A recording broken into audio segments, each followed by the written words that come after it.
بسم اللہ الرحمن الرحیم۔ السلام علیکم۔ پیاری نبی صلی اللہ علیہ وآلہ وسلم کی پیارے احادیث۔ 7 ہلاکت میں ڈال دینے والی چیزوں سے بچو۔ عرض کیا گیا، اے اللہ کے رسول، وہ 7 ہلاک کرنے والی چیزیں کون سی ہے؟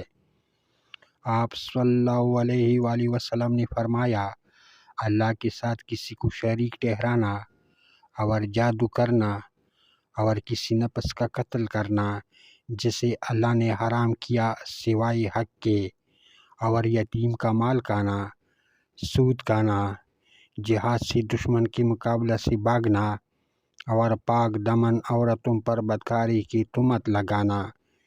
قیامت میں سب سے زیادہ فیضیاب میری شفاعت سے وہ شخص ہوگا جو سچے دل سے یا سچی جس سے لا الہ الا اللہ کہے۔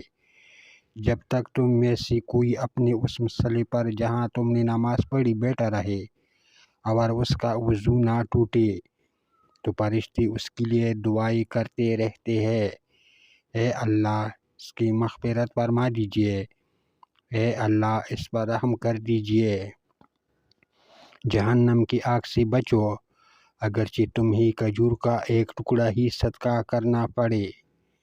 2 آنکھوں کو جہنم کی آگ نہیں چھوئے گی، ایک وہ آنکھ جو اللہ کے ڈر سے تر ہوئی ہو، اور ایک وہ آنکھ جس نے راہ جہاد میں پہرا دیتے ہوئے رات گزاری ہو۔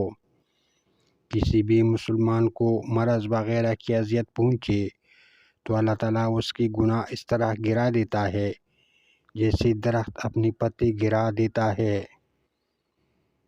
جو عورت اپنے شوہر کو دنیا میں تکلیف پہنچاتی ہے تو جنت کی بڑی آنکھوں والی حوروں میں سے ایک بیوی کہتی ہے، تو ایسی تکلیف نہ دے، اللہ تجھے ہلاک کرے، یہ تو ایسی بھی تیرے پاس بس مسافر ہے، عنقریب ہی تجھے چھوڑ کر ہمارے پاس آ جائے گا۔